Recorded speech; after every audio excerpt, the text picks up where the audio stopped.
Assalamualaikum warahmatullahi wabarakatuh. Saya Munawir Ridwan dan rekan saya, Maximianus Raffiandi Irsan. kami mahasiswa program Pasca Sarjana Teknik Informatika Universitas Hasanuddin akan mempresentasikan analisis sistem informasi. Kali ini kami mengambil topik atau judul tentang sistem informasi payroll berbasis Android. Saya akan mengawali pembahasan atau analisis sistem informasi ini dengan menjelaskan definisi analisis sistem.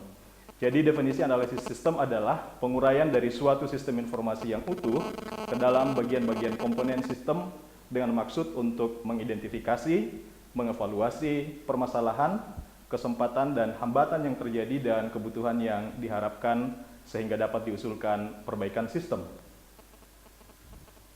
Untuk analisis sistem, tahap analisis merupakan tahap yang paling kritis dan sangat penting, karena kesalahan di tahap ini akan menyebabkan kesalahan di tahap selanjutnya.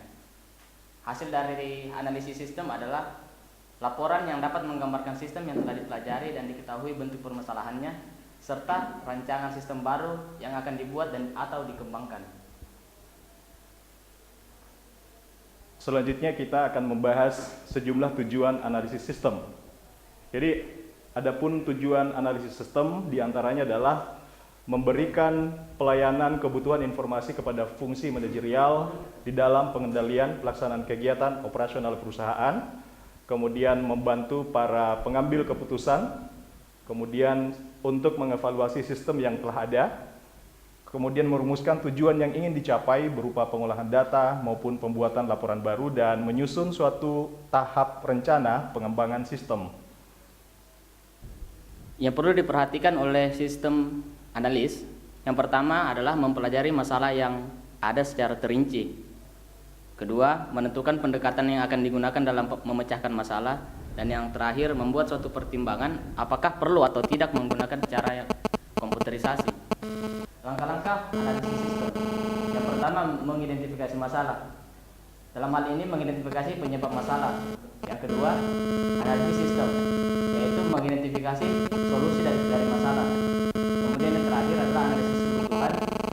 Dalam analisis kebutuhan ini mengandung dua poin yang penting. Yang pertama, mengidentifikasi data apa dan proses apa yang dibutuhkan pada sistem baru. Poin yang kedua, menentukan kebutuhan fungsional dan non-fungsional dari sistem baru tersebut. Nah, yang dimaksud dengan kebutuhan fungsional atau fungsi kebutuhan fungsional adalah menunjukkan apa yang harus dilakukan oleh sistem, kemudian menunjukkan fasilitas apa yang dibutuhkan, serta aktivitas apa saja yang terjadi dalam sistem baru. Kemudian kebutuhan fungsional mencakup sejumlah poin. Yang pertama, fungsi deskripsi kebutuhan, kemudian laporan, baik hard copy maupun soft copy, updating dan query online, penyimpanan data, pencarian kembali, dan transfer data. Berikutnya yaitu kebutuhan non-fungsional. Di dalam kebutuhan non-fungsional ini mencakup beberapa poin. Yang pertama, waktu respon, rata-rata waktu untuk kegagalan, kebutuhan keamanan, dan yang terakhir, akses untuk pengguna yang tidak punya hak. Contoh kasus, jadi kami mengambil sistem informasi payroll berbasis Android. Contoh kasusnya adalah yang pertama, mengidentifikasi masalah. Masalah yang terjadi adalah lambatnya update perhitungan gaji karena dibuat hanya dengan menggunakan Microsoft Office Excel dan perhitungannya dilakukan secara terpisah antara admin HRD, manajer HRD, dan manajer keuangan. Kemudian karyawan biasanya tidak memperoleh printout detail gaji yang diterima setiap bulannya. Penyimpanan data dalam bentuk kertas atau manual menimbulkan risiko yang cukup besar, seperti kebakaran, rusak atau bencana alam yang bisa mengakibatkan data-data penting itu hilang, sehingga diperlukan sistem yang bisa menyimpan data lebih aman.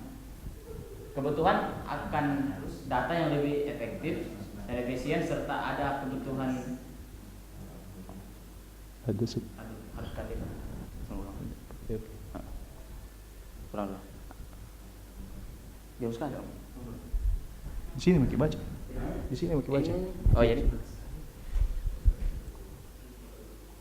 Analisis sistem. Aduh, agak ada panasnya. Lanjut. Ya lanjutkan saja. Tunggu. Untuk tahap analisis sistem, penyimpanan data dalam bentuk kertas atau manual menimbulkan resiko yang cukup besar, seperti kebakaran, rusak atau bencana alam yang mengakibatkan data-data penting itu hilang, sehingga diperlukan sistem yang bisa menyimpan data lebih aman. Kebutuhan akan data yang efektif dan efisien serta ada saat dibutuhkan menjadi alasan utama untuk penyediaan informasi berbasis komputer dan bisa diakses secara online.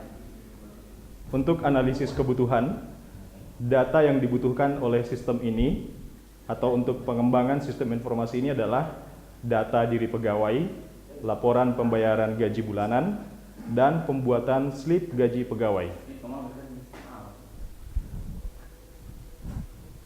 Kemudian fungsi dari sistem ini adalah yang pertama proses login untuk karyawan dan petugas, proses pengelolaan data karyawan meliputi input, update, dan delete. Kemudian proses pengelolaan data petugas meliputi input, update, dan delete. Kemudian proses searching atau pencarian data. Dan yang terakhir adalah proses pemberian tampilan yang dilakukan oleh sistem. Untuk sistem berjalan, terdapat beberapa tipe karyawan yang berbeda. Yang pertama, karyawan harian, yang berikutnya adalah karyawan tetap. Kriterianya ialah karyawan harian adalah karyawan yang upahnya diakumulasikan untuk tiap jam operasi kerja perharinya. Sedangkan karyawan tetap adalah karyawan yang memiliki gaji pokok dan tunjangan-tunjangan. Untuk detail kriteria karyawan, yang pertama manajer, asisten manajer, dan supervisor itu mendapatkan gaji pokok, tunjangan-tunjangan, dan bonus. Karyawan biasa mendapatkan gaji pokok, tunjangan-tunjangan, uang lembur, dan bonus. Sedangkan untuk karyawan harian, mereka hanya mendapatkan upah harian. Hasil yang diharapkan dari sistem yang dibangun ini adalah yang pertama, transparansi informasi. Dalam hal ini karyawan bisa mendapatkan detail informasi gaji dan bisa diakses setiap saat secara online. Kemudian bisa membangun atmosfer yang kondusif antara karyawan dengan perusahaan dan bisa menciptakan efisiensi dan efektivitas komunikasi antara karyawan dengan perusahaan. Dalam hal ini adalah informasi gaji.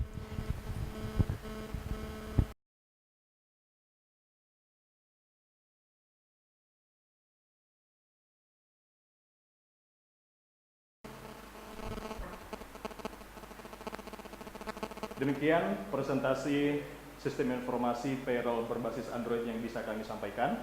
Saya Munawir Ridwan dan rekan saya Maximilianus Raffiandi Irsan mengucapkan terima kasih dan permintaan maaf atas berbagai kekurangan dalam presentasi kami. Assalamualaikum warahmatullahi wabarakatuh.